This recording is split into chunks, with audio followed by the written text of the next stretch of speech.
Ágætu ráðstefnugestir, þá göngum við á ný til dagskrár. Það var leitt að þurfa að víkja hér aðeins frá, en það var nú eins gott að við fórum hér, ráðherrarnir og ég, því að þegar við komum niður í þing þá var ekki tilskilinn lögákvarðaður fjöldi alþingismanna staddur á vettvangi til þess að gera að lögum rétt fatlaðra til þess að nota aðstoðarmenn við kosningarnar, og mikilvægt að gera það því að það eru jú kosningar í næstu viku, og ég held að það hefur tekið fasta hálftíma að safna nægilega mörgum þingmönnum í húsið til þess að gera það lögum, og hefði klárlega ekki orðið ef við hefðum ekki komið hérna af þessum fundi og tekið þátt í því, og gaman að það skuli bera upp á þennan sama dag.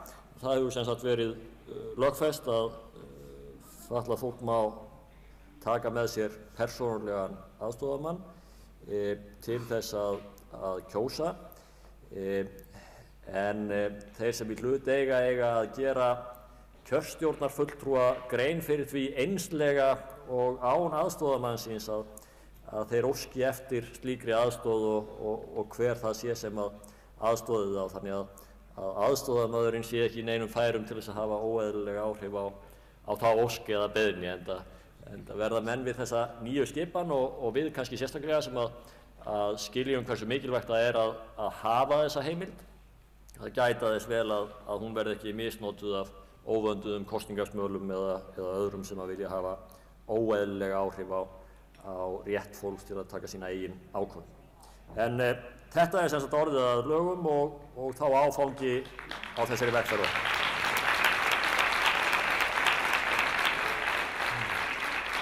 En nú verðum við með viðbrögð hér í síðasta hluta dagskrárinnar og fáum viðbrögð frá háskólasamfélaginu, frá mannréttindaskrifstofunni og frá sveitarfélögunum sem hafa jú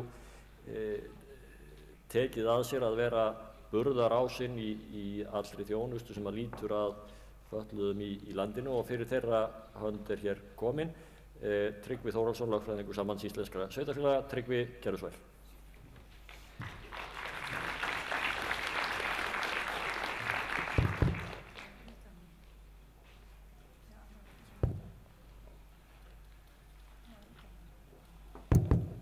Heyrist í mér?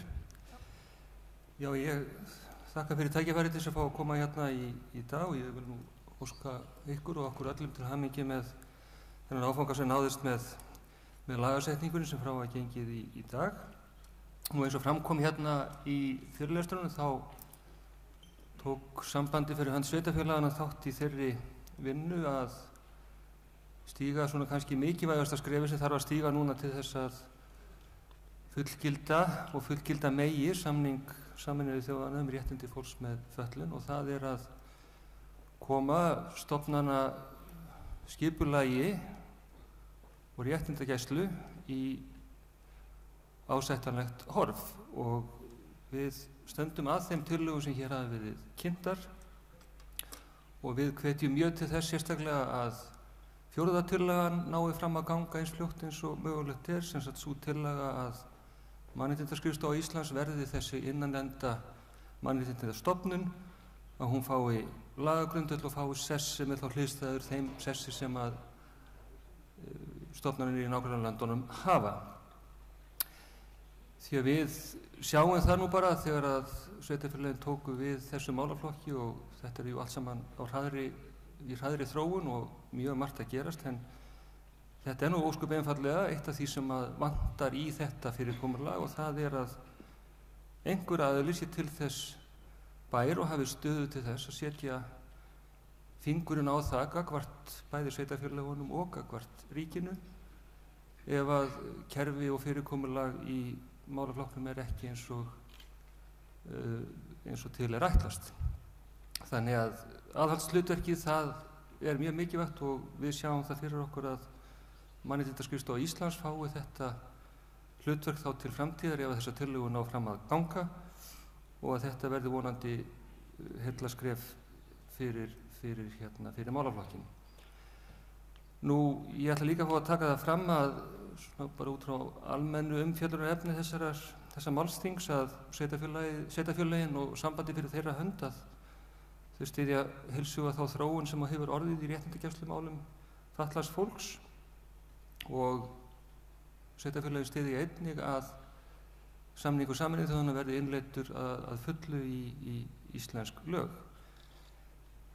Tækifærið hefur verið nýtt samfara yfirfærslunnar á málefnum fatlaðra til þess að skerpa á svona hlutverkaskiptingu milli aðila og þar teljum við mjög mikilvægt að það séu veittar góðar og ítarlegar leiðbeiningar til þeirra sem starfa í málaflokknum til þess að þeir geti sinnt sinni vinnu sem best og sömulegis teljum við að það þurfi að efla mjög mikið upplýsingarstreymi og samráð á milli stofnana ríkisins annars vegar og sveitarfélaganna hins vegar því að það koma oft og allt of oft upp mál sem að einkennast af því að það ókunnuleiki og misskilningur tiltekna þætti og þó að við höfum markvisst unnið að því að útrýma öllum gráum svæðum sem að hafa verið til staðar milli þjónustukerfa ríkisins og sveitarfélagana að þá eru þessi gráu svæði því miður ennþá fyrir hendi og ég ætla bara að fá að nefna hérna eitt svona í dæmaskinn og það varðar öryggisgæslu sem að ennþá óklárt eftir yfirfærsluna hvað hafi raunverulega flust yfir til sveitarfélagana með yfirfærsluna og hvað eigi áfram að vera hjá ríkinu. Og þetta náttúrulega auðvitað ekki boðlegt að þetta sé ennþá óútkljáð núna bráðum 2 árum eftir yfirfærsluna. Nú að við teljum líka að það þurfi að styrkjast tengslin milli stjórnsýslustigana og þá viljum við sjá að það sé gert í gegnum þessi 15 þjónustusvæðir sem að skilgreind hafa verið og við viljum mjög gjarnan sjá það að hvert þjónustusvæði fyrir sig taki upp einhvers konar innra eftirlit með því að starfsemi innan þjónustusvæðisins fari fram í samræmi við lög og reglur og að það sé þá svona einhver tengiliður inn á þjónustusvæðinu sem sjáu sérstaklega um að vakta þetta og sinna þessu innra eftirliti og þarna gæti áframhaldandi tilflutningur á verkefnum komið sterkur inn og ef að áformin ganga eftir það að færa málaflokk aldraðra yfir til sveitarfélagana þá eru væntanlega þjónustusvæðin þá orðin nógu burðug til þess að geta staðið undir svona kröftugri einingu af þessum toga. Við stöndum að þessari skýrslu eins og ég sagði áðan á þessum tillögum en ég vil þó slá einn varnagla sem að varðar tillöguna það að réttindagæslumenn fatlaðs fólks færist undir útvíkkaða jafnréttisstofu. Við erum ekki sannfærð að það sé hagstætt. Við bendum á að þessir starfsmenn hafa verið undir velferðarráðuneytinu og samstarfið milli velferðarráðuneytisins og sveitarfélagana hefur verið mjög gott. Þess vegna sjáum við ekki alveg rök til þess að flytja þessa tengilið, þessa mikilvægu tengiliði sem að réttindagæslumennirnir eru. Við sjáum ekki rökin fyrir því að flytja þá úr ráðuneytinu og undir einhverja aðra stofnun í ljósi þess að þetta hefur hreinlega gengið vel. En þetta svona það sem ég myndi nú vilja segja svona sem viðbrögð við því sem hér hefur komið fram. Takk fyrir. Já, þakka þér kærlega fyrir, Tryggvi. Gef svo tækifæri til þess að ræða þessi sjónarmið frekar hér á eftir en næst fáum við Margréti Steinarsdóttur frá Mannréttindaskrifstofu Íslands. Gerðu svo Margrét. Takk fyrir. Já, ég sagði að 10 mínútur var alveg nóg fyrir mig til þess að koma með mín viðbrögð en ég gæti örugglega tala hérna í hálftíma allt það áhugaverða sem hefur komið fram í dag og sem ég vildi jafnvel nefna. Eða þá bara akkurat ekki sagt neitt því að kannski flest af því sem ég ætla að segja núna hefur komið fram nú þegar en mér langar bara svona til að tæpa á þeim atriðum sem mér finnst afskaplega mikilvæg og líka bara hvaða skoðanir ég hafa á ýmsu sem hefur komið fram hérna og það sem mér finnst vera svo rosalega stórt atriði að það megin hugsunin í samningnum það að málefni fatlaðs fólks ekki velferðar eða heilbrigðismál heldur þarf að hafa félagslega sýn á fötlun og fyrst og fremst að hugsa út frá mannréttindum. Og ég tek undir með Maríu að mér finnst þetta vera akkurat hugsunin í stjórnkerfinu en það þarf samt að breyta hugarfæri fólks og til dæmis þeim sem vinna málefnum fatlaðra að flestir jafnvel hafa rétta sýn en það þó ekki algilt og almenningur líka, hann þarf að skilja hver hugsunin á bakvið samningin og hver í rauninni bara þessi sjálfsögðu mannréttindi sem við erum að tala Javier nefndi það að það yrði að móta alla stefnu út frá meginreglum samningsins, hvort sem við værum að tala umhverfismál, samgöngur eða hvað annað og ég lít til dæmis glöðum augum til landsáætlunarinnar í mannréttindamálum því að það akkúrat það sem hún gengur út á að samþætta mannréttindi inn í alla stefnu mótin hjá stjórnvöldum. Annað sem er auðvitað mjög mikilvægt og hefur margoft komið hérna fram í dag, en mér finnst bara góð vísa aldrei of oft kveðin hvað það varðar, að það aðkoma hvort sem fatlast fólks eða samtaka þeirra samtaka fatlast fólks auðvitað, að öllum málum varða málefni fatlast fólks. Ekkert okkur án okkar eins og Guðmundur sagði og þetta algjört grundvallaratriði. Öryrkjabandalag Íslands og Landssamtökin Þroskahjálp til dæmis eru þeir 14 aðilar standa að Mannréttindaskrifstofu Íslands og þessi samtök eru 2 þeirra aðila. Þarna uppfyllt skilyrði fjölræði og aðkomu þeirra sem að umræðir að þá þeim málaflokki sem til umfjöllunar í það skiptið. Mér fannst líka mjög áhugavert það sem Javier sagði að við erum búin að fá lýsingu á hvernig, og Stig lýsti fyrir okkur hvernig fyrirkomulagið í Danmörku, en svo líka þýskt og franskt fyrirkomulag. Við verðum að aðlaga að íslenskum aðstæðum og hugsa út frá því stjórnskipulagi og stofnunum sem til staðar hér. Og Rún lýsti því mjög vel tillögum vinnuhópsins sem að ég reyndar sat í og Tryggvi og þannig að við verðum að byggja því sem við höfum og að sjálfsögðu ætti þessi sjálfstæði eftirlitsaðili að uppfylla Parísar reglur Sameinuðu þjóðanna. Það kom fram það kom fram hjá Stig að hann vildi að danska mannréttindastofnunin tæki kærur frá einstaklingum. Ég ekki samanlega þessu. Hann sagði líka að það ætti raun að vera sérstakur aðili sem tæki á málefnum fatlaðs fólks.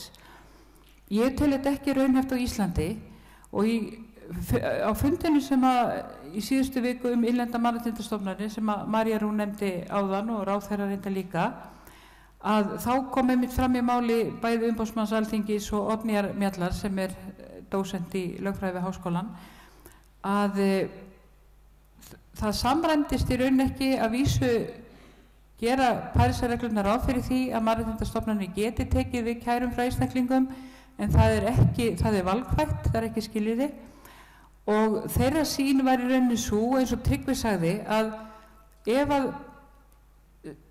sjálfstæðið innlend mannréttindastofnun tæki við kærum, þá hún búin að leggja mat á ákveðna framkvæmd eða ákveðna löggjöf og þá hún orðin vanhæf til þess að benda á annmarka.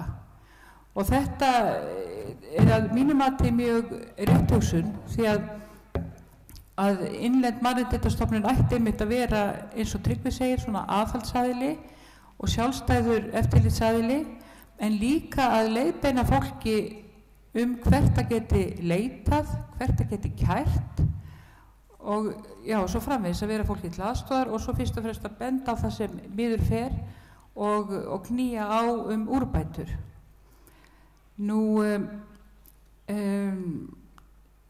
Svo ég taki aftur með kærunefndirnar að við lögðum til að Jafnréttisstofa tæki á öllum mismununarástæðum. Þá erum við að tala þessar 2 mismununartilskipanir Evrópusambandsins.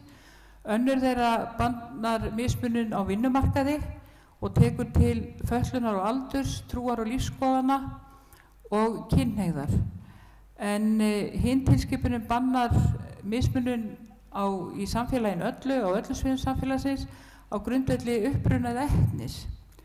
Og umræðan var svo að útvíkka gildissvið vinnumarkaðstilskipunarinnar þannig að hún næði til allra sviða samfélagsins. Það þótti mér mjög gott mál því að þá værum við í rauninni að allavega að hluta til að uppfylla samningin. Ég hef heyrt að það eigi raunin að byrja á því að innleiða vinnumarkaðstilskipun og láta hana þá einungis ná til vinnumarkaðarins. Mér þykir það mjög bagalegt því að þá erum við ekki að taka mismunun á öðrum sviðum. En engu að síður stendur eftir í mínum huga að við getum í rauninni ekki verið með kærunefnd jafnréttismála varðandi kynjajafnrétti, kærunefnd varðandi fötlun, kærunefnd varðandi aldur. Við erum bara ekki það mörg, en það sem við verðum að tryggja er að það sitji sérfræðingar í hverri nefnd og að sérfræði ráðgjafar verði leitað og þá hjá þeim sem eru sérfræðingarnir. Og til dæmis þegar við erum að tala fatlað fólk, að þá það þetta sérfræðingar í eigin málum. Ef ég tek, hvað ætla ég að taka meira? Já, eins og Guðmundur kom inn á og Rún reynda líka, réttindi fatlaðra kvenna og barna. Þarna til dæmis gott að byggja á reynslu jafnréttisstofu, því að eins og Rún nefndi líka að fjölþætt mismunun verður sífellt meira í umræðinni og oft getur niðurstaðan verið sú að einstakling hafi ekki verið mismunað á grundvelli kynferðis eða grundvelli fötlunar eða jafnvel grundvelli uppruna, en ef þú tekur saman mismunar ástæðurnar þá kemur í ljós að einstaklingnum hefur verið mismunað og þetta verður sífellt meira í umræðinni. Stíg lagði til að við fullgiltum samninginn strax og færum svo í lagabreytingar. Ég vil endilega samningur verði fullgiltur sem allra fyrst, en sem lögfræðingur að þá setja ég svolítið spurningamerki við að fara þá leið. Mér líst mjög vel á verkefna áætlunina sem María Rún var að lýsa og eins og ráðherra nefndi líka að það þegar búið að gera úttekt á þeim lagabreytingum sem að þurfa eiga sér stað og það þarf að sjálfsögðu uppfæra það og að gera að reyna að hraða vinnunni sem allra mest. En mér finnst þetta þurfa að haldast í hendur því að ein hætta að verði samningurinn fullgiltur en löggjöfum fylgi ekki kjölfarið. Þá hætta á því að það drægist bara úr hömlu að breyta lögunum. Þannig já, en þetta nú svona þau aðalatriði sem ég ætla að tæpa og ég örugglega búin með 10 mínúturnar mínar og ég þakka ykkur fyrir.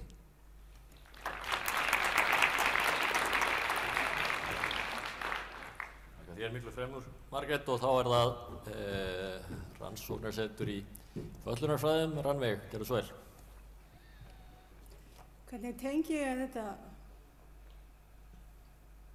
það sem stendur á skjánum og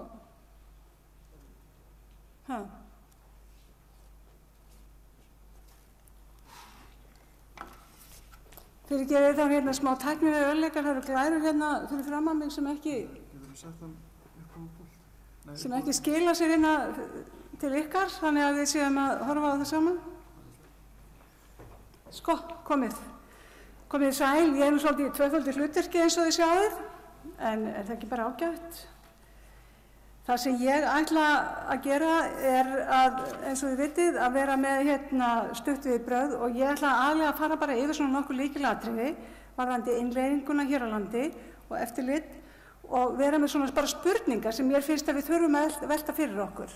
Ég ekki með endilega ákveðin svör.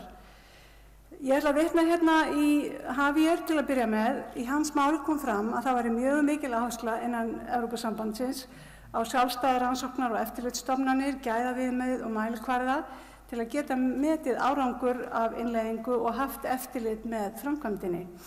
Og Guðmundur og Javier báðir lögðu mikla áherslu á rannsóknir og gagnasöfnun, tölfræðilegar upplýsingar og skýrslugerð til að afla þekkingar sem getur verið grundvöllur af innleiðingu, svo sem lagasetningu, ákvarðanatöku og framkvæmd og auðvitað líka eftirliti og mati á hvernig gengur.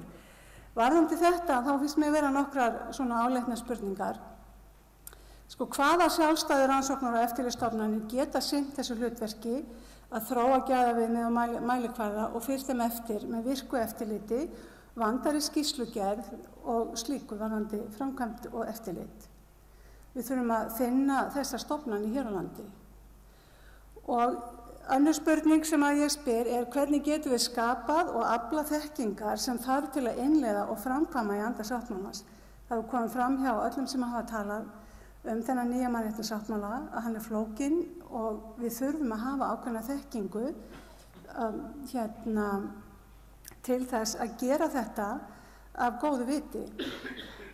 Og spurningin hvar þessi þekking sem þarf til að vinna áætlanir, rannsóknir og afla upplýsinga og gagna til að leggja sem grundvöll að stefnumótun, lagasetningu og framkvæmd í anda þessa nýja sáttmála.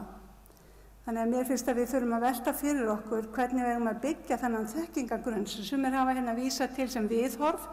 En þetta ekki bara svona eitthvað yfirborðslegt eins og viðhorf, þetta miklu dýpra, þetta ákveðin þekking og grundvallar afstáð, grundvallar hugmyndir og grundvallar ný nálgun sem að við þurfum. Þetta ekki bara viðhorf. Ég ætla líka að vitna hérna í Stíg Langvað sem sagði, það ekki auðvelt að breyta skilningi og málfari, þetta mín þýðing, þið getur skoðað hvernig mér hefur tekist til, þetta á glæranum hans. Það ekki auðvelt að breyta skilningi og málfari frá góðgerðar eða læknisfræðilegum skilningi til hins félagslega mannréttindaskilnings sem að mannréttindasáttmálinn krefst.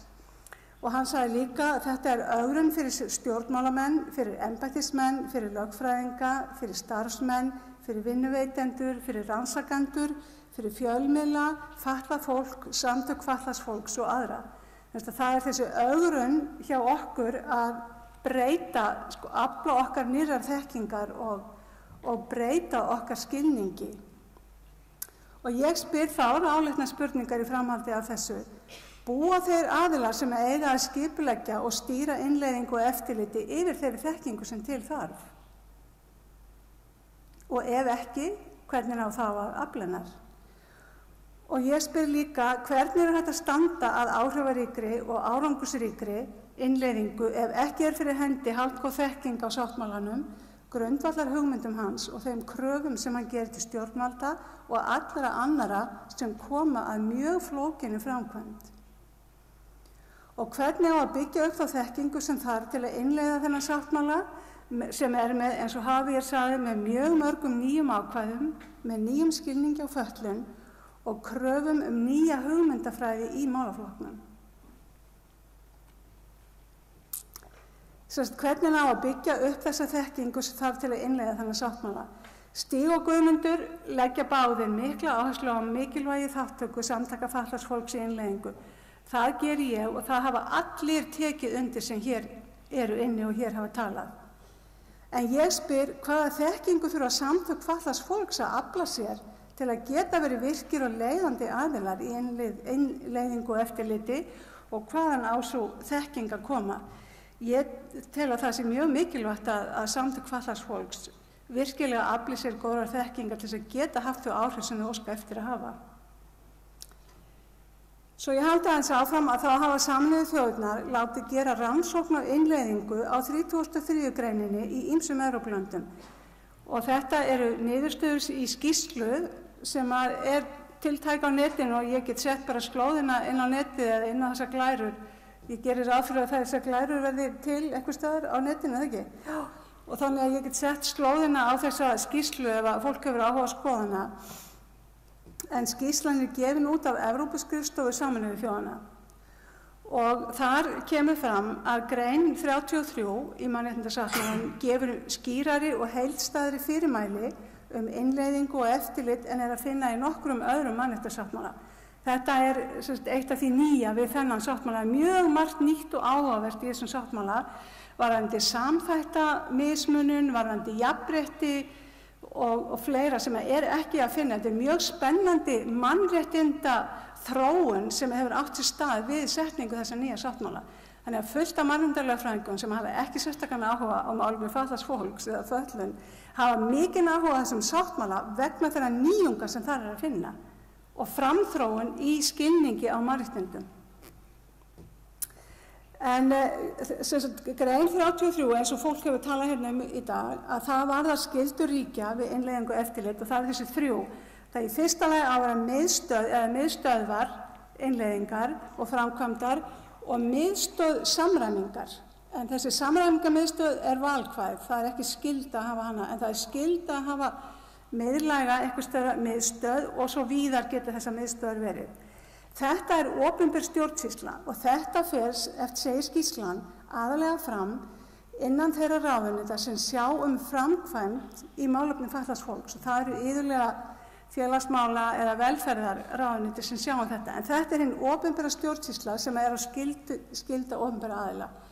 Síðan þessi sjálfstæða eftirlitsstofnun, mannréttindastofnun, sem á að fylgjast með, sem sagt, hafa eftirlit með innleiðingunni og full mannréttindi séu virt og varin. Og það að mér skilst núna þessi tillaga að Mannréttindastofnun Íslands uppfylli það. Og í þriðja lagi að fatlað fólk og samtök þess taki virkan þátt í eftirlitinu. Þannig að þetta þessi 3 lykilatriði sem hér hafa verið til umræðu í dag og framkvæmdin á þessum atriðum mismunandi á milli landa eins og kemur fram í þessari skýrslu, eða vil ég líta á hana. En það eru nokkur lykilatriði varðandi þessa innleiðingu eftirlit og ég ætla að vitna hérna í Rún. Hún kynnti þessa skýrslu um réttindagæslu þar sem fjallað talsvert mikið 33. greinina og varðandi eftirlitið. Sko ég heyrði ekki hvort að þar væri kveðið á þessari skýrslu eina miðstöð innleiðingar. Ég áttaði mig ekki á því. Þannig en það kemur fram að Jafnréttisstofa og kærunefnd jafnréttismála sem á að breyta eigi að hafa eftirlit og vera með samræmingu með tilliti til jafnréttis fatlaðs fólks á við aðra. Og þar kveðið á það að embætti landlæknis sem á að breyta eigi að hafa eftirlit með heilbrigðis- og félagsþjónustu. Og síðan að Mannréttindaskrifstofa Íslands, það tillaga að henni verði breytt og hún fái hlutverk sjálfstæðrar Mannréttindaskrifstofu með þessar Parísarreglur og það sem að því fylgir, sem að mun hafa í för með sér verulega breytingar á stöðu og starfsháttum Mannréttindaskrifstofunnar. Ég með nokkrar áleitnar spurningar þetta eins og annað. Jafnréttisstofa staðsett utan miðstöðvar stjórnsýslu og hefur verið fremur ósýnileg og veikburða sem stjórnsýslustofnun. Kærunefnd jafnréttismála afar umdeild og hefur neikvæða ímynd og úrskurður hennar leiða iðulega til pólitískra átaka. Þarf ekki að rifja mikið upp til þess að muna það. Og ég spyr, þetta réttur vettvangur fyrir eftirlit og samræmingu á mannréttindum og jafnréttismálum fatlaðs fólks? Ég tel allavega að það þurfa að ígrunda það mjög vel hvaða breytingar þarf þá að gera til þess að þetta geti verið árangursríkur staður fyrir þessi verkefni. Ég segi líka með áleitnar spurningar embætti landlæknis. Grundvallaratriði í þessum mannréttindasáttmála Sameinuðu þjóðanna félagsleg sýn á fötlun og fráhvarf frá læknisfræðilegum skilningi. Og ég spyr, í raun og veru skynsamlegt eða í anda sáttmálans að setja eftirlit með félagslegri þjónustu við fatlað fólk undir læknisfræðilega stofnun sem heitir embætti landlæknis. Og það hefur komið fram hér að þetta stór og viðamikil stofnun með mikið af verkferlum sem algjörlega mótaðir af því að vera heilbrigðisstofnun með læknisfræðilegu sjónarhorni.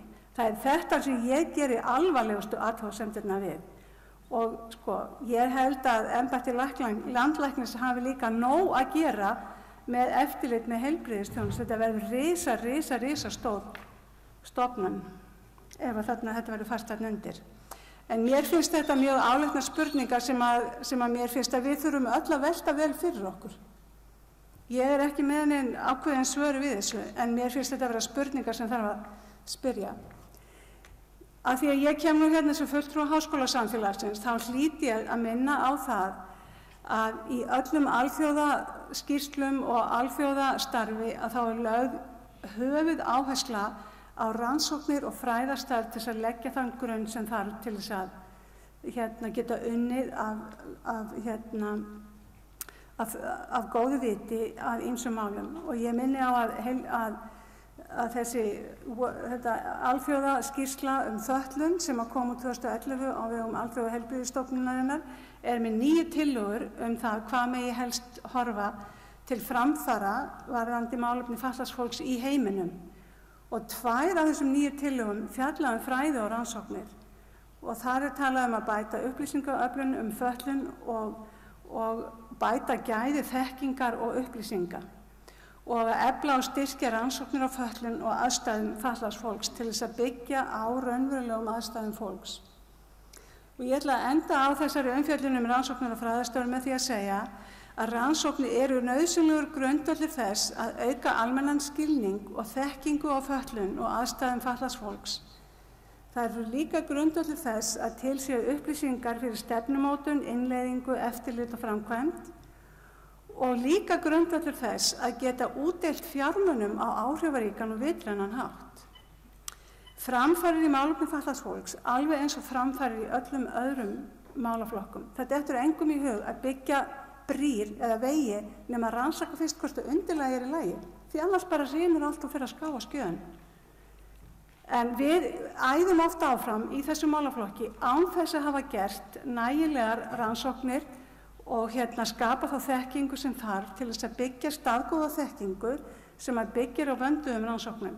En framfarir í þessu málaflokki verða að byggja á slíku alveg eins og í öllum öðrum málaflokkum. Svo bara þakka ykkur fyrir þessu.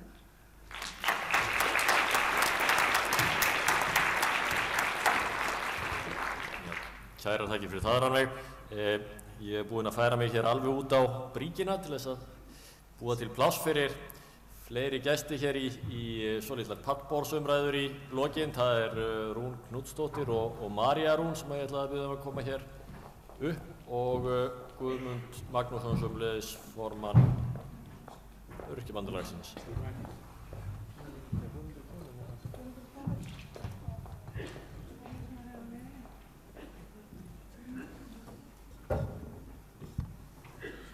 Kannski ég fái að ríða hér á vaðið í pallborðinu með því að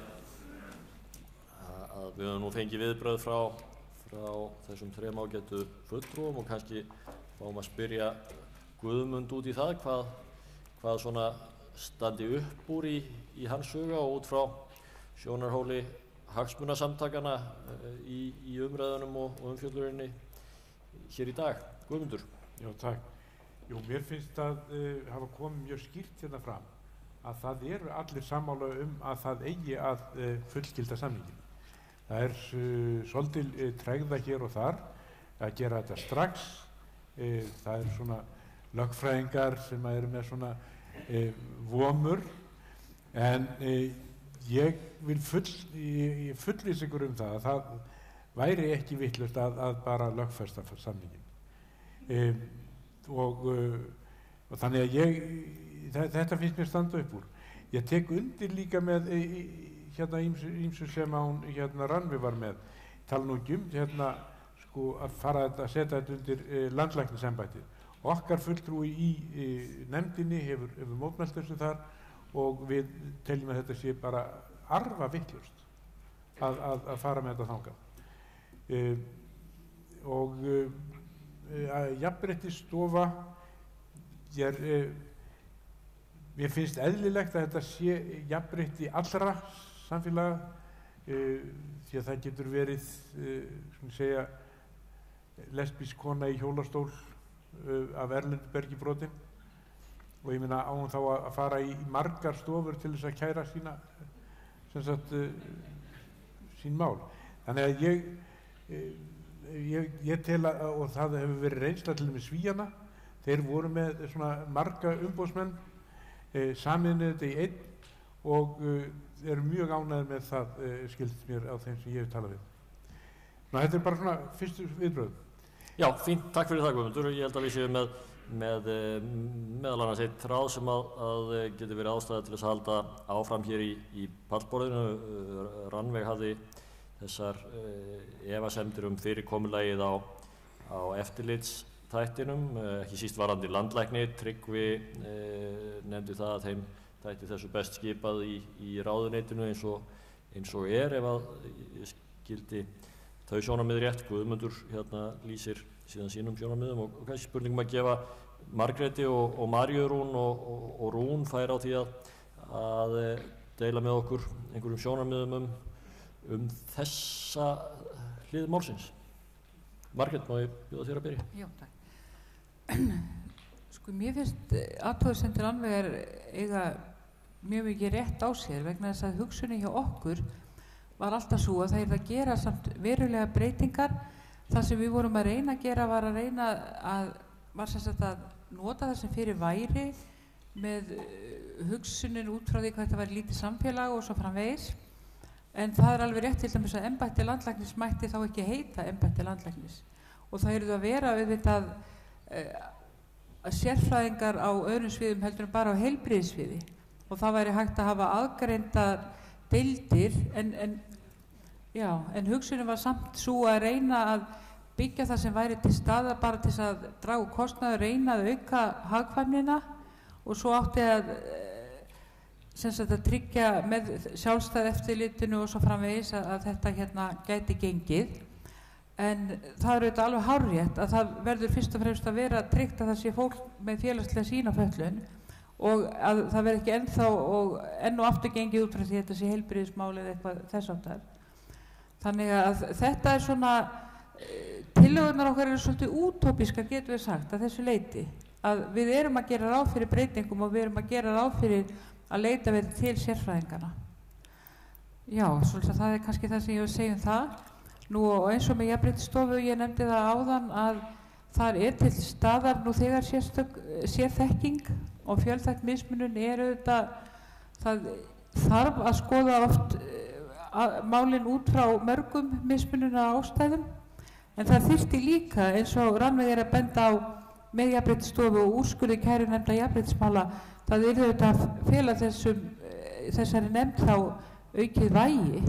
Það þýddi þá ekki að í rauninni að mótmæla öllum niðurstöðum sem að nefndin kemist að og það auðvitað að vera sérfræðingar við borðið. Þannig að við erum í rauninni að leggja til breytingar, aukið vald fyrir þessa aðila og en í leiðinni að reyna að tryggja sem hagkvæmustu niðurstöðu af því þá er hugsunin líka svo að þá verður þetta frekar að veruleika ef við notum það sem til staðar er. Já, takk fyrir það. Ef ég skildi Stígur rétt hér í morgun þá var hann að tala fyrir því að það væri hægt að áfrýja til mannréttindaskrifstofunnar hjá þeim og ef ég skildi hugsunina rétt þá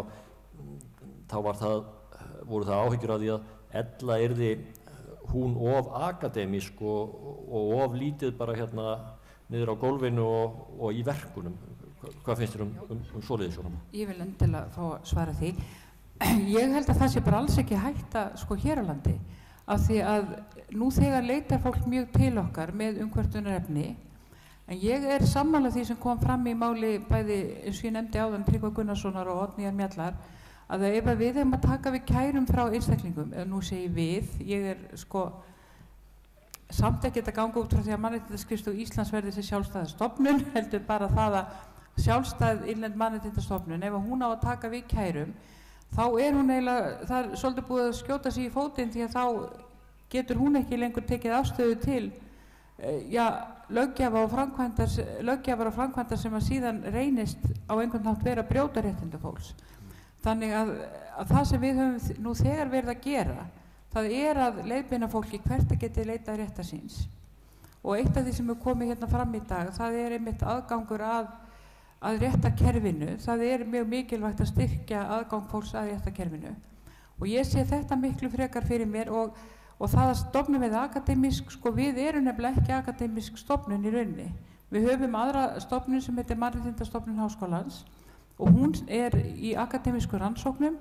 Það sem við höfum gert er að vinna til dæmis skýrslur stöðu mannréttindamála eins og við gáfum nýlega út skýrslu réttindi transgender fólks á Íslandi. Þannig að þetta er svona svo nálgun sem við erum miklu nær grasrótinni má segja. Já. Þannig ég læt þetta kannski duga í bili. Já, takk fyrir það. María Rún.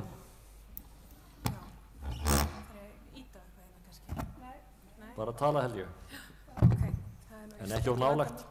Það er kannski svolítið vandræðilegt að ráðherrann talaði áðan að það þyrfti að vera togstreita á milli þeirra sem inn í stjórnkerfinu og síðan hagsmunaaðila og það sem er kannski vandræðilegt að ég segja, ég er alveg sammála því sem Margrét var að segja annars vegar varðandi tillögurnar frá þessari nefnd sem ég sat í líka þá eru þetta tillögurnar tilraun til þess að nálgast kerfið eins og það er með hliðsjón af því sem það í raun og veru þarf að verða og ég tek hjartanlega undir þessi sjónarmið að þessi innlenda mannréttindastofnun taki ekki við kærum einstaklinga, heldur að hún sé virt afl í að aðstoða fólk að finna málum farveg í stærri farveg. Ég held að við þurfum ekki einn kæruinstans í viðbót, bara svona svo ég segi það sem mér finnst, og ég held að ráðuneytinu finnst það bara líka.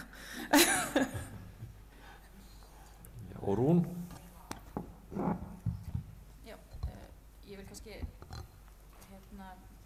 taka undir það sem hefur framkomið. Varðandi spurningu raunverulega þennan focal point, að það var ekki beint verkefni nefndarinnar kannski að fjalla beinlínis innleiðingu 33. grein. Við tókum hana meira út frá verkefninu sem var hvar þetta verkefni, afmarkaða verkefni réttindagæslu fatlaðs fólks á að heima. Og þar af leiðandi tókum við það ekki inn í skýrsluna þó að við þetta höfum okkar hugmyndir það. En varðandi Jafnréttisstofu, að þá tekjum við undir það sem Margrét sagði með að það eru auðvitað ákveðin þekkingarna og það sem auðvitað hangið þarna á spýtunni að þegar að þetta er auðvitað stofnun sem hingað til hefur bara haft með jafnrétti kynjanna að gera. Ef við ætlum að fara að taka allar aðrar mismununarástæður undir þá sjálfsögðu þá þarf að bæta talsvert til þess að hún geti bara sinnt í hlutverki. Og þar af leiðandi verður slagkrafturinn meiri og ég held eins og ég lýsti líka þegar áðan að ef að réttindagæsla fyrir fatlað fólk tekin algjörlega út fyrir svig og sett í eitt batteri þá held ég við værum bara, og allar þessar mismununarástæður, þá værum við með bara margar litla stofnanir sem að hefðu ekki kannski það vægi eða það þungavitt innan kerfisins sem að þetta þarf til þess að þetta verði. Og eins og með þessa fjölþáttu mismun, ég held að hún sé mjög stór faktor í til dæmis, ég meina við vitum alveg til dæmis hvernig staða fatlaðra kvenna við vitum hvernig til dæmis ofbeldi gagnvart fötluðum konum og kynferðisofbeldi og annað. Þetta er raunveruleiki sem að við þurfum bara að taka inn í að helmingur allra fatlaðra eru konur og það út af fyrir sig bara sérvítt og þetta batteri þarf ekki að tekið á þessu til dæmis og þarna til dæmis fáum við alveg bara helling af þekkingu sem þegar til staðar hjá Jafnréttisstofu og kærunefnd jafnréttismála. En varðandi embætti landlæknis að þá auðvitað þetta svo sem ekki eitthvað sem að við vorum að hugsa sjálf nefndin. Þetta hluti af víðtækri vinnu sem að hefur farið fram líka innan velferðarráðuneytisins þar sem bara verið að skoða eftirlit með velferðarþjónustunni í heild sinni og þetta helst raunverulega í hendur við tillögur annars starfshóp sem að hefur verið að starfa því og þannig að en að sjálfsögðu tekið undir í mér að þetta með heitið ekki endilega mjög hentugt en ég gerir sterklega ráð fyrir að það verði allavega að skoða það endurskýra þessa stofnun þegar og ef hún verður en það er kannski rétt að benda á það að eftirlit með velferðarþjónustu hefur verið með ýmsum hætti mikið og misgott þannig ég held að það sé strax framfara skref yfir höfuð ef að þetta verður sett undir eina ákveðna stofnun sem hefur bara þetta skilgreinda hlutverk að fara með þetta eftirlit. Þannig að ég held að en svo vil ég reynda að taka undir líka það sem hefur komið fram varðandi kæruheimildinni. Ég held að með að við bara verkefna magn sem að kemur inn til réttindagæslumannanna og réttindavaktarinnar og þau verkefni sem að þessir aðilar hafa þá held ég að sjálfstæðri mannréttindastofnun væri ekki greiði gerður með því að fela þeim bæði utanum þetta og kæruheimildirnar af því að það verður, ég held að þá myndi þessi skýrslugjöf og annað jafnvel bara setja á hakanum þegar öll einstaklingsmál og kærumál eru komin inn. Þannig ég held að það er að gefa raunverulega bara tóm til þess að sinna sínu hlutverki eins og ná að gera. Já, takk fyrir það. Ég held að við fáum líka svo lítil viðbröð á þetta bæði frá Tryggva og svo Rannveigu. Tryggvi, gerðu svo vel. Já, takk. Ég ætla aðeins að koma inn í þessu umræðu hlutverk mannréttindaskrifstofunnar samkvæmt þessum tillögum og ég tek undir það sem aðrir hafa hér komið inn á að ég held að það sé ekki rétt eða svona farsælt að reikna með því að mannréttindaskrifstofan í þessu breytta hlutverki að hún fara að taka við einstaklingskærum en hitt held ég að sé náttúrulega alveg borðleggjandi að auðvitað fær slík stofnun sem þessi innlenda mannréttindastofnun auðvitað vitneskju og upplýsingar allt það sem að gerist á á þeim málefnasviðum sem hún að vakta. Og sjálfsögðu þá ber slíkri stofnun skylda til þess að bregðast við ef að hún sér að einhver staðar pottur brotinn.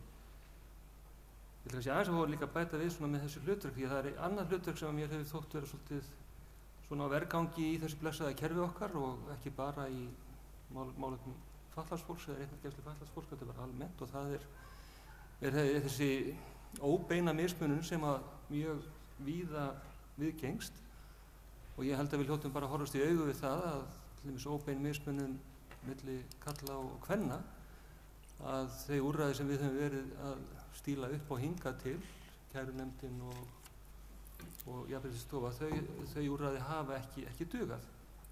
En þarna myndi ég vilja sjá bara mjög ákveðið hlutverk fyrir þá Mannréttindaskrifstofu þá Íslands sem mannréttindastofnun til framtíðar, að vera akkúrat dugleg við að setja puttan á alla þessu óbeinu mismunum sem felst í því að bara kerfin eru ekkert nógu vel hugsuð og svona tregðu lögmáli sem alltaf við líði í kerfinu, að það vantar svolítið svona slagkraft oft til þess að yfirvinna tregðuna.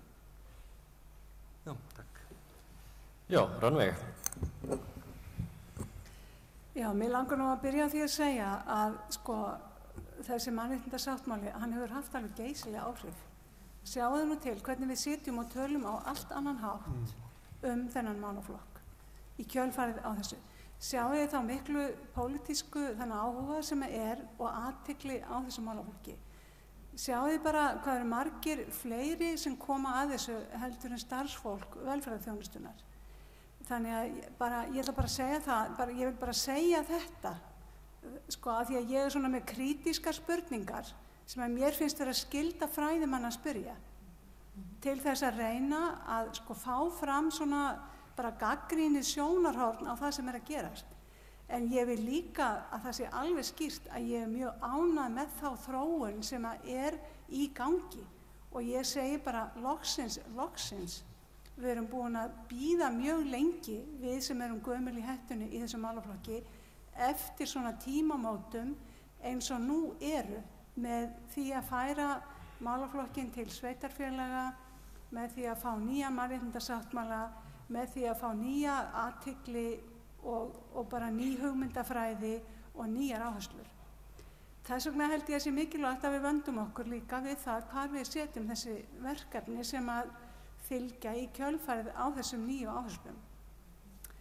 Og sko, af hverju bara stofnum við ekki nýjar stofnanir? Við getum samþætt þar sem eru fyrir inn í þetta. Frekar en að tróða þessu inn á gamlar stofnanir sem að sitja fastar í ákveðnu fari sem að við erum öll sammála að hefur ekki gengið neitt ægilega vel. Til dæmis kærunefnd jafnréttismála. Af hverju stofnum við ekki bara einhvers konar nýja mannréttinda skrifstofu? Þá er ég ekki að tala um þessa sjálfstæðu skrifstofu sem að við verið að tala um, heldur einhverja nýja jafnréttis og mannréttinda skrifstofu eða umboðsmann eða skrifstofu sem á að sinna mismunun á grundvelli allra mögulegra þátta. Og síðan eru þau verkefni sem að núna eru hjá Jafnréttisstofu fara undir þá stofnun. Þannig að við sköpum svolítið nýjan grundvöll til að vinna á. Og eins með eftirlit, með þjónustu við fatlað fólk. Það er mjög mikil þörf á gæðaviðmiðum og góðu eftirliti. Og ég óttast mjög að setja það inn í stofnun eins og embætti landlæknis sem er mjög fast mótuð og mjög effektív og mjög fín heilbrigðisstofnun og keyrir á læknisfræðilegum forsendum. Þetta er ekki gagnrýni á embætti landlæknis. Þetta er bara, ég held að það sé full ástæða þess að setja á laggirnar nýja stofnun til að hafa eftirlit með félagsþjónustu. Ég held að það sé of mikið að hafa bæði eftirlit með heilbrigðis og félagsþjónustu á einum stað. Ég bara varpa því fram sem hugmynd til skoðunar. Já, takk fyrir hugmyndina Rannveig. Hér á eftir stílagumræði í morgun þá talaði Javier Guames og fór svona í gegnum evrópska reynslu í þessu og þó að ekkert skrifræði eigi að vera flóknara, torsóttara og lengra en skrifræði í Brussel, þá eru þeir nú samt búnir að fullgilda sáttmálann hjá sér. Og þeir gáfu líka út árið 2000 tvær tilskipanir bann við mismunun sem að við erum hér ekki enn búin að innleiða og hefur verið að þvælast á milli skrifborða í ráðuneytinu í 12 ár held ég, og nú heyrðist mér á fundinum að í bili væri niðurstaðan svo að á næsta ári þegar 13 ári eru liðin þá verði önnur þeirra þó sennilega lögfest. Svo ég held að það sé ósköp eðlilegt að það gæti ákveðinnar óþreyju hjá Öryrkjabandalaginu eftir því að þetta sé gert, af því að auðvitað það eins og Stíg Lagerman nefndi að það auðvitað alltaf hægt að bíða eftir fullkomnum heimi og það eru svona einhverjir hlutir sem að alltaf má bæta í löggjöfinni áður heldur en að þetta fullgilt. En þess vegna kannski vildi ég fá að heyra hérna í gestunum í pallborðinu hvað það sem að mönnum finnst alveg hrópandi að verði að laga algerlega nauðsynlega áður en við getum fullgilt samningina, því að það sé svo himinhrópandi eyða í löggjöf okkar og okkur finnist bara ekki boðlegt og í rauninni hræsni að fullgilda samningin án þess að hafa tekið á því. Ég man að þegar við vorum í að skoða þetta hér eftir afgreiðslunni í New York á sínum tíma, þá þótti okkur það voru nokkur atriði, framkvæmdaáætlunin var eitt sem auðvitað bara orðin að veruleika, en staða táknmálsins í íslensku samfélagi, hinn lagalega staða hennar, þess væri ennþá með þeim hætti að við gætum ekki fullgilt sáttmálann fyrir að búið væri að taka á því. Þannig að ég hefði gaman að því að við fengjum að fara hér bara á milli pallborðsgestanna okkar og biðja þá að nefna hvað það sem að við verðum að taka á, hvaða stóru mál eru óleyst í löggjöfinni til þess að við getum fullgilt þetta. Auðvitað ennþá mjög margt sem má bæta, þróa og laga, en hvaða stóru atriði standa upp á okkur að laga áður en við getum bara klárað málið eins og Guðmundur og félagar hans í Öryrkjabandalaginu að kalla eftir. Ég mætti kannski byrja á hinum endanum bara. Er það María Rún? María Rún. Ég er ekki allir heita eitthvað Rún. Já, takk fyrir það. Þetta er kannski ekki auðveldasta spurningin. Sko, ég held, ef ég ætti að segja fyrir mig eftir að hafa lesið samninginn og lesið skýrslur, ég hef lesið skýrslur þeirra ríkja sem að þegar hafa fullgilt samninginn og lesið niðurstöður sérfræðinganefndarinnar varðandi nokkur þeirra sem að hafa farið í fyrirtöku hjá þeim, að þá held ég að það hljóti að vera annars vegar 12. greinin sem að lítur að lögræði og alls konar hugtökum sem og sérstaklega fyrir lögfræðinga eru svona algjör grundvalla hugtök, eins og hugtakið lögræði og lögræðislögin og öll svo afleidda löggjöf í raun og veru sem af þeim leiðir, til dæmis hvernig við gerum samninga. Þetta held ég að sé reglverk sem að ef við ætlum að innleiða samningin og bera höfuðið hátt á meðan við gerum það, þá held ég að það sé á nokkurs vafa sú grein og sú umræða held ég að verði mjög erfið. Hún verði erfið fyrir alla sem að máli koma og ég held hún verði líka erfið fyrir fatlað fólk, vegna þess að það þarf einhvern veginn að fara bara í gegnum einhverja svona grundvallar umræðu. Hvað er lögræði? Hvað er gerhafi? Hvenær hef ég það sem kallað í sáttmálanum legal capacity? Hvað er capacity? Og þetta eru svona grundvallar spurningar og þær eru jafnvel siðferðilegar, svo ég leyfi mér bara að þannig upplifi ég það og maður sér það af þessum úttektum þessara ríkja sem að þegar hafa farið í gegnum samningin að þetta er eitthvað sem að ríki litu svolítið framhjá að þau þyrftu að endurskoða við fullgildinguna. Og svo auðvitað það stofnanastruktúrinn. Ég held að þessi... Stofnanastruktúrinn. Já, ok.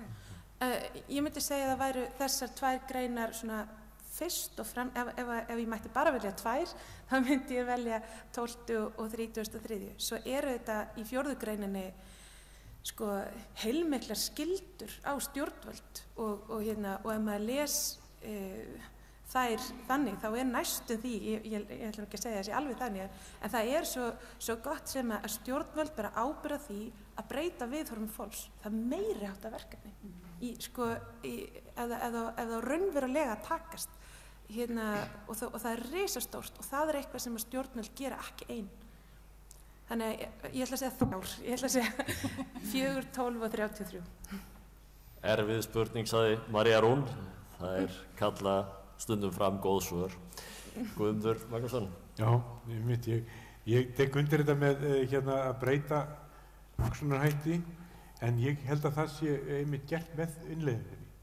Vegna þess að þar setjum við markið, þar setjum við stefnuna og hvert við erum að fara. Ég held að þess vegna mjög mikilvægt að það verði sem allra fyrst.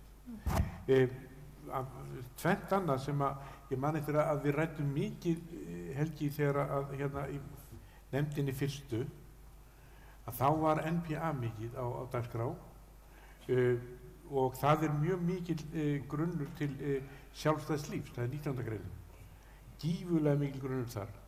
Og svo annað sem við ræddum mikið þá, sem greinilega að bera ávöxt, og það bann við mismunun og almennt. Og þá þetta mér í hug Normenn sem að settu slík lög. Þeir eru í svipuðu ferli eins og við höfum verið, að breyta lögum og svona laga til og svona áður en þeir fullgilda.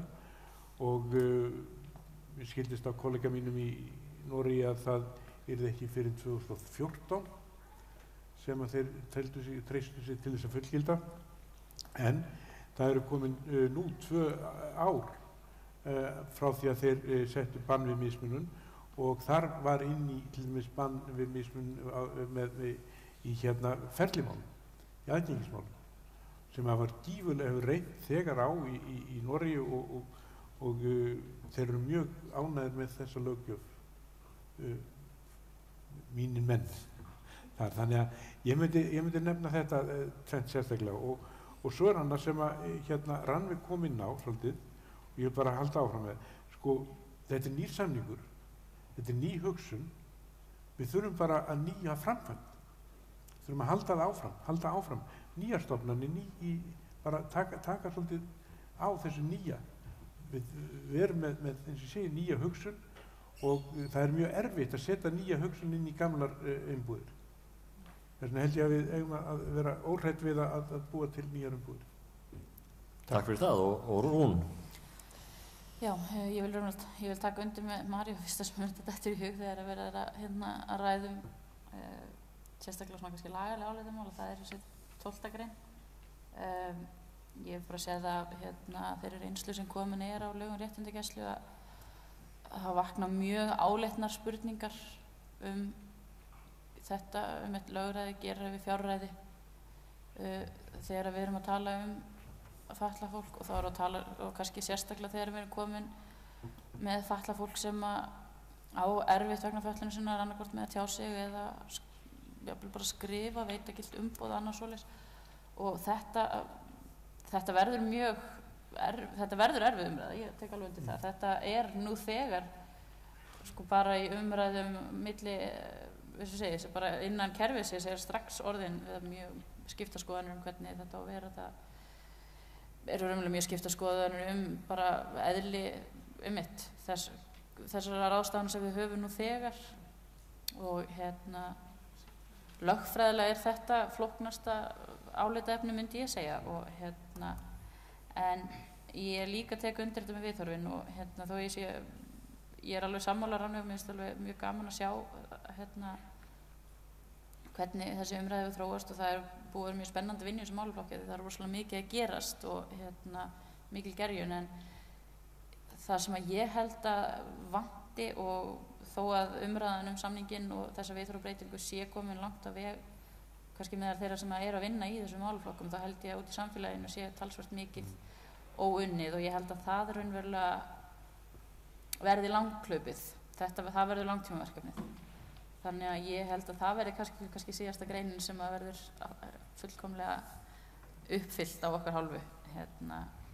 Nema þetta með samstilltu átaki, en hún raunverulega líka mjög flókin. Hvernig ætlum við að stuðla þessari viðhorfsbreytingu, sérstaklega gagnvart bara almenningi og fólki sem að hefur raunverulega ekki mikla persónulega reynslu eða aðkomu að málefnum fatlaðs fólks. Það er svona kannski það sem ég myndi helst til að segja. Já, takk fyrir það og Margrét. Já, hér tekur þriðji lögfræðingur til máls og ég auðvitað nefni 12. greinina eins og María Rún af því að þetta er rosalega stórt mál sem þarf að skoða verulega og þarna þarf virkilega að hugsa hlutina upp á nýtt. Og svo er hitt sem að mér finnst afskaplega mikilvægt og það er bannið við mismunun.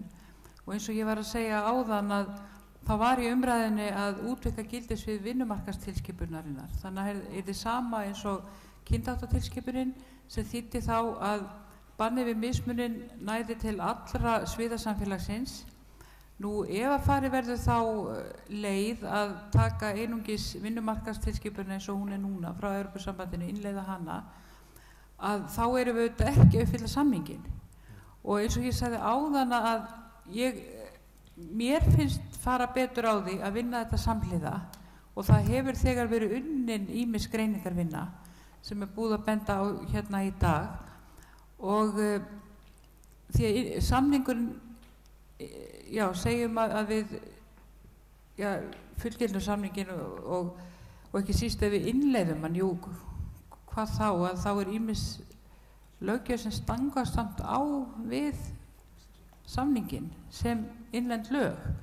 Þannig að þetta verður einhvern veginn að haldast í hendur og ég bara vona að það taki sem stystan tíma og það er mjög mikilvægt að gera þetta. En þetta þarf ekki að vera rétt hjá mér. Ég tala auðvitað út frá mínum þrönga lögfræði sjónarhóli. Þannig að við bara allavega vona ég að það verði ráðist í þetta sem allra fyrst og verði hraða vinnunni eins og hægt er. Takk. Já, þá er það einn lögfræðingurinn enn. Tryggvi, hérna er hægt að bíða eftir því að þessi lögræðisþáttur verði lagaður. Nei, ég er alveg sammála þeim sem að hinga til hafa talað. Þetta blasir við þegar maður skoðar og bara eins og kemur fram í þessari prýðilegu greiningu sem framfór í nefndinni sem Helgi stýrði, þá er þetta svona þessi tveir stóru þættirnir og 12. greinin er þar náttúrulega sínum stærri því að hún snertir svo ótal mörg svið. Ég ætla bara að bæta við það sem áður er komið fram og nefna hérna að 12. greinin mun óhjákvæmilega hafa áhrif inn í öldrunarmálefnin. Þar sem að við erum að horfa upp á að aðbúnaður og svona þau lífskjör sem að öldruðum eru búin að það stenst engan veginn svona þessi viðmið sem við viljum halda í þeirri hvað varðar sjálfræði og bara rétt yfir eigin lífi. Og þetta snertir þá líka þetta með hlutverk sveitarfélaganna. Það hefur verið að tala um það núna að fara með málaflokk aldraðra yfir en einn lærdómur sem við drógum alveg skillega af því að hafa farið í gegnum vinnuna við yfirfærsla málefnum fatlaðra var það að það var farið of hratt í það verkefni og að næst þegar við gerum þetta þá ætlum við akkurat að vera búin að klára mörg svona stór prinsipmál áður en til yfirfærsluna kemur, þannig að sveitarfélagið sem taka við verkefninu þau viti svona upp á hvaða býtti þeim er boðið og í málefnum aldraðra þá er þetta eitt af því sem er mjög stór þáttur. Já, takk. Og Rannveig. Já, hvað verður að gera áður en að við förum í það að fullgilda samningin? Það sem verður að gera er að laga á honum þýðinguna.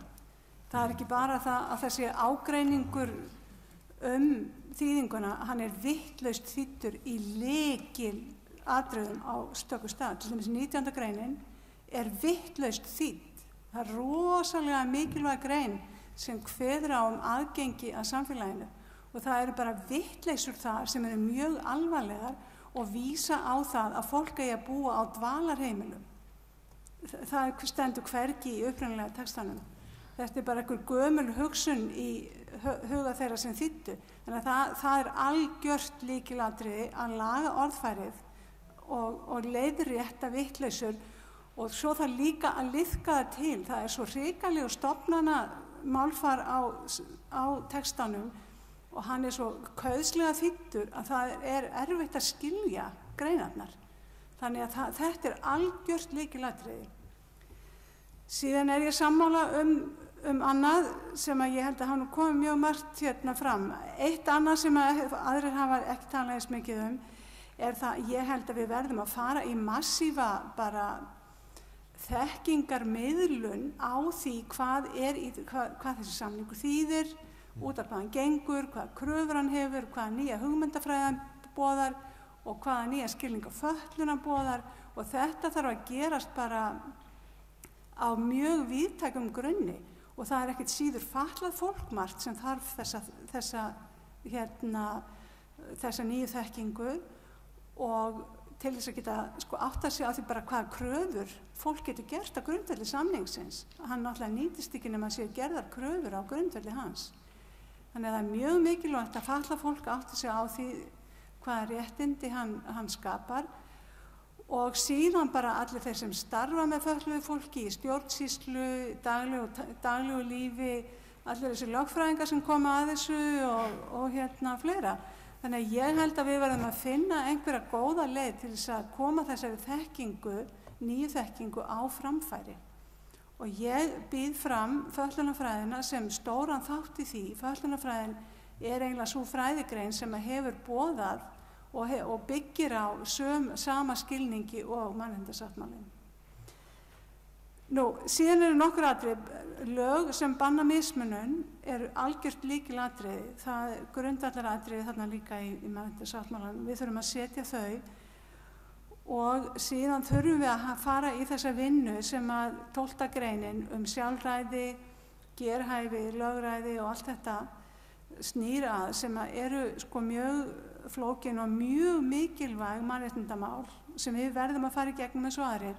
Og á þeirri ráðstefnu sem ég var að kynna hérna í hádeginu sem að verður 16. nóvember, þar erum við með fyrirlesara sem hefur ferðast heiminn og kynnt sér hvernig fólk að vinna út frá þessari grein. Hvernig hægt að aðstoða fólk til þess að taka ákvarðanir og fleira. Hvað eru góð vinnubrögð í tengslum við þessa grein. Og það svona fræðikona sem kemur hérna og hún hefur rannsakað þetta í einhverjum, ég ekki veist hvað mörgum löndum. Þannig að þar getum við komið og heyrt hvað hún hefur að segja okkur það.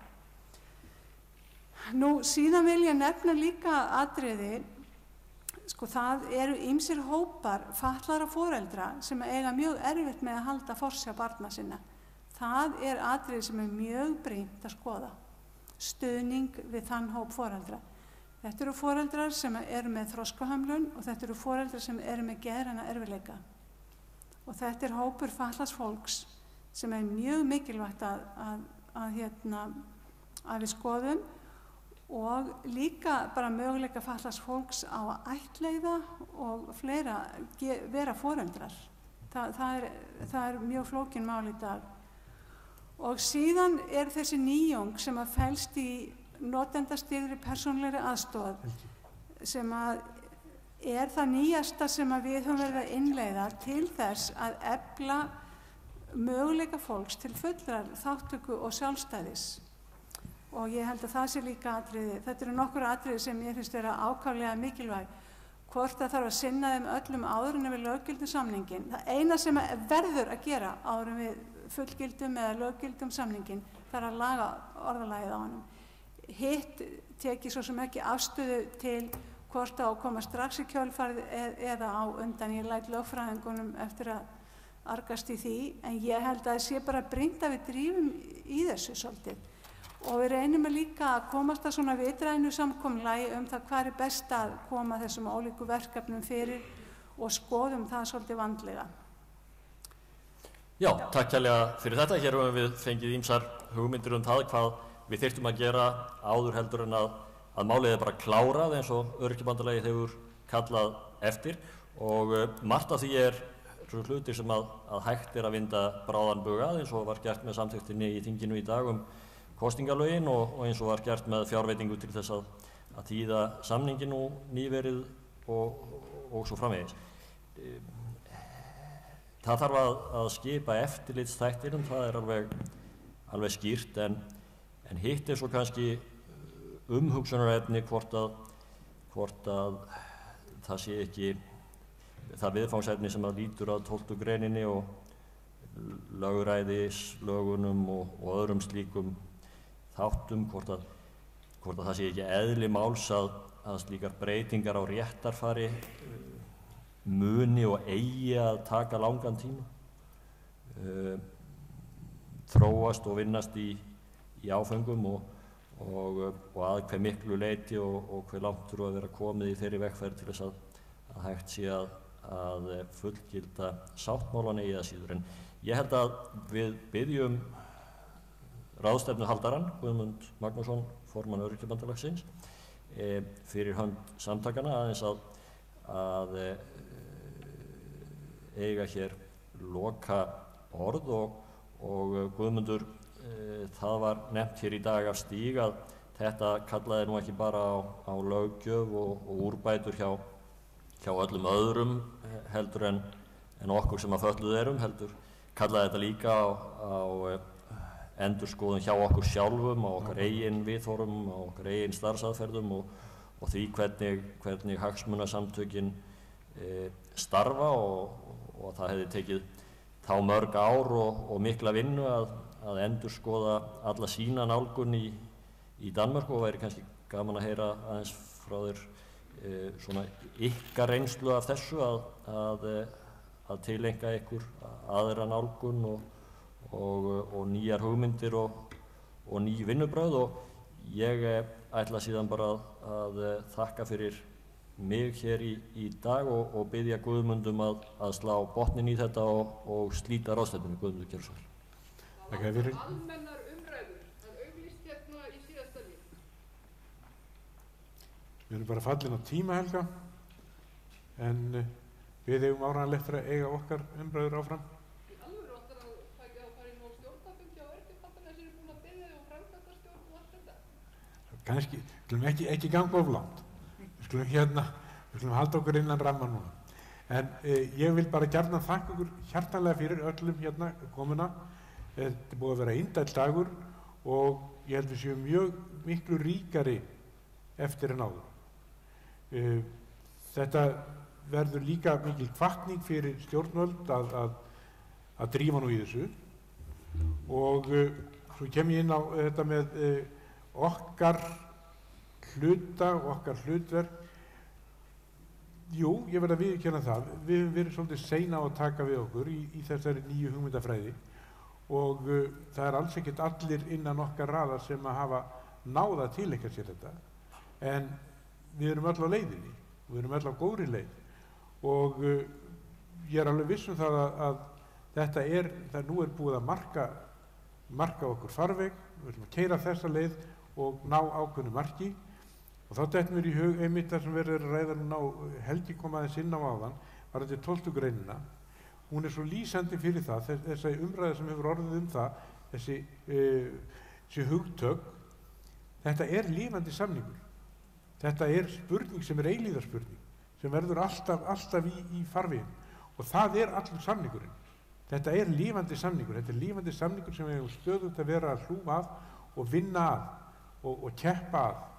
Þannig ég mjög bjartsýnn núna, ég bjartsýnni núna í dag heldur en ég var áður því ég var orðinn dálítið uggandi að stjórnvöld ætluðu nú virkilega að fara að draga lappirnar en ég treysti því að mottóið sem að Sameinuðu þjóðirnar settu alþjóðlegum degi fallara núna næsta 3. desember, það eigi mjög vel við hér. Ryðjum hindrunum úr vegi, allir virkir í samfélaginu. Og svo ekkert okkur án okkar, þakka hjartanlega fyrir komuna.